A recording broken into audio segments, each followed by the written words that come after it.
New update, AITAH for canceling my wedding after my fiancé cheated on me with the guy she told me she hates. Recap. So, this is quite a long and sad story that I need to vent as is really hard for me to deal with so far. I, 24M, recently proposed to my now ex-fiancé 23F after 2 years of dating.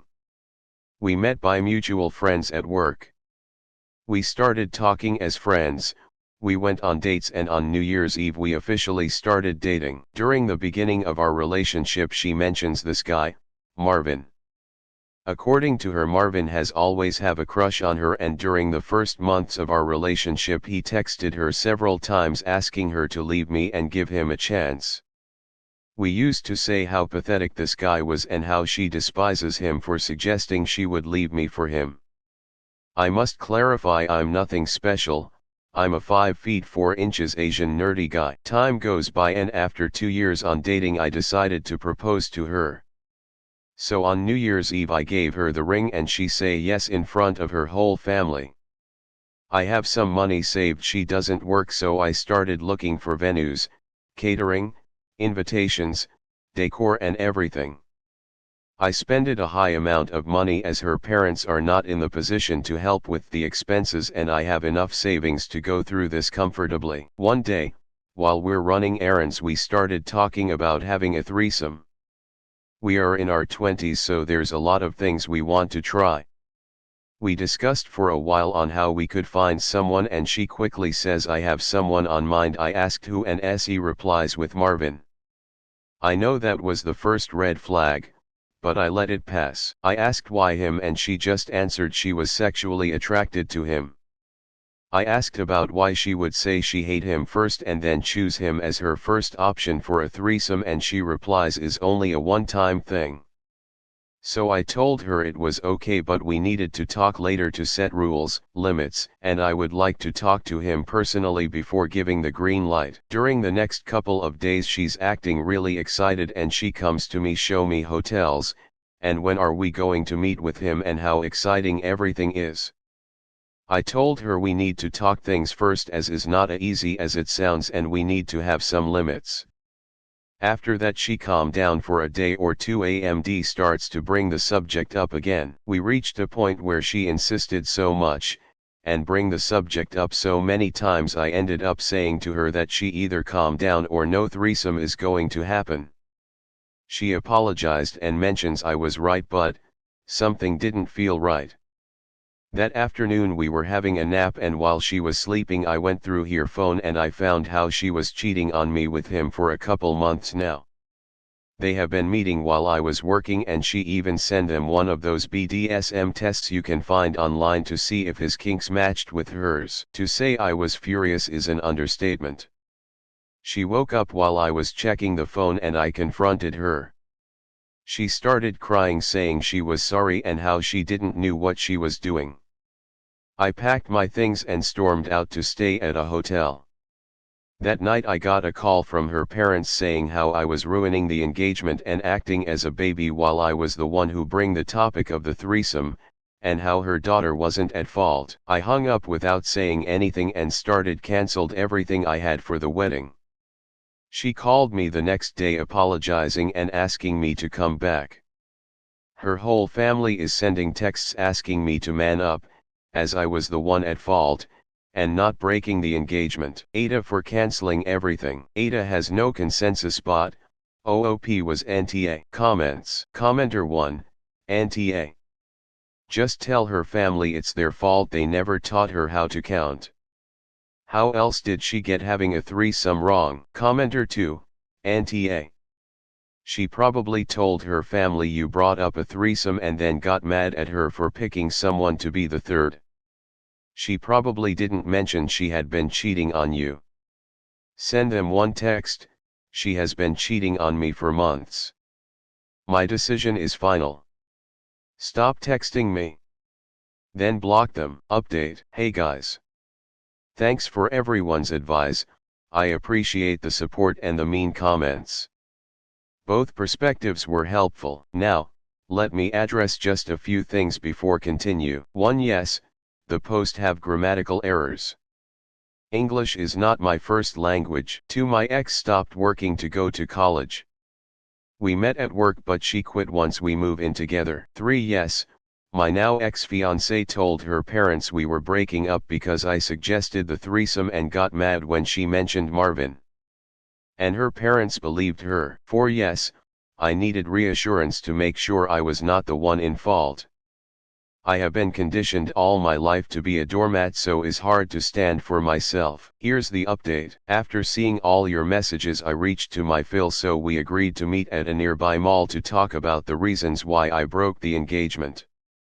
I did have a good relationship with him as we both share the same interests and hobbies, so I figure we could have a conversation. We met, and even though he looked mad, he agreed to listen. I took screenshots of the conversations my ex-fiancé had with Marvin and I showed them to him. After looking at everything he told me, my ex gave them a totally different story. According to what he told me, my ex went to them crying, saying I was breaking the engagement because I wanted to have a threesome, and once she picked Marvin as the third, I snapped at her. He also mentioned Marvin has been going to check on my ex since my ex has been staying with them after we broke up. We went to my apartment and packed all of her belongings to move her out. The ring was at the apartment as well, so I kept it. We're on our way to drop everything to her right now. I will keep you guys updated. Comments. Commenter 1, as Shakespeare said, all's well that ends well. At least, her family knows the truth now. Commenter 2, cheating and lying go hand in hand. I'm not surprised that she lied to her parents. Good on you for having proof. Commenter 3, glad you got the ring back and got her moved out. Now you need to cut off all contact with her and her family. Move on and meet someone else. Final update. Hey guys, I'm back. I know y'all have been waiting for this update. I had to create a new account because I got shadow banned on the other one. I apologize for the delay. So after picking my ex's belongings, me and my Phil drove to his house. The ride there was awkward to say the least. When we get there, we walked in and we saw Mill, my ex, and guess who else? Exactly, fucking Marvin. They were all at the living room. My ex looked like she had been crying for a while. Marvin was hugging her and Mill was seated next to her with a box of tissues. My Mill saw me enter and asked Phil what I was doing there. He responded, we all need to talk about the situation, and he came to clarify some things. We all sat down and Marvin was about to leave the room when Phil said, no, please stay. You're part of this too. Marvin sat down, but you could see he was not holding well. His right leg was bouncing and he tried his best not to make eye contact with me or my ex. Phil started saying that I accepted to continue with the engagement, which made Mill and my ex smile. However, I had one condition. Marvin must show him his WhatsApp conversation with my ex to him. At that moment, I was shocked. I was about to argue, however I understood something. Most likely my ex had deleted the convo with Marvin, but there was a chance Marvin didn't. Marvin tried to protest, but my Phil insisted and asked him to do this for her daughter. My ex and Marvin glanced at each other and my Mill was quiet looking at Phil. Finally, after that, Marvin stood up and left without saying anything else. My ex started crying again and my Phil told her to shut up. He said I had shown him screenshots of their conversations and he was disappointed to raise a cheating slut. Mill was in disbelief, so I showed her the screenshots too. They both screamed at her, how could she do something like that on top of lying to their faces. At the end, my Phil went to unload her belongings in the driveway and told her to look for some other place to stay as she wasn't welcome there anymore. Phil apologized to me and told me he would like to keep in touch to make sure I was okay. I came back home after all of that happened feeling empty, NGL. I think it was the adrenaline wearing off. I got one call of my ex but I didn't answer. I blocked the number and spoke with security at my building to trespass her if she comes by. I posted on FB and Instagram about what happened and made sure to post the screenshots of the conversation to make sure she cannot twist the situation with friends and family. I will get most of my money after canceling the venue, catering and other stuff, so I'm planning to move to another state. I got some STD test done and I'm clean. And I'll be selling the ring to get my money back. So far that's the update. I don't think I will update any more on this, but I want to thank everyone, good and bad comments. Hopefully everything goes better now. Commenter 1, AITAH. You've made the right decision to cancel your wedding after your ex's betrayal. The way your Phil handled the situation is commendable, holding your ex accountable for her actions. It's good to hear you're getting tested and focusing on your well-being. Moving on and starting a new chapter is the best thing you can do for yourself.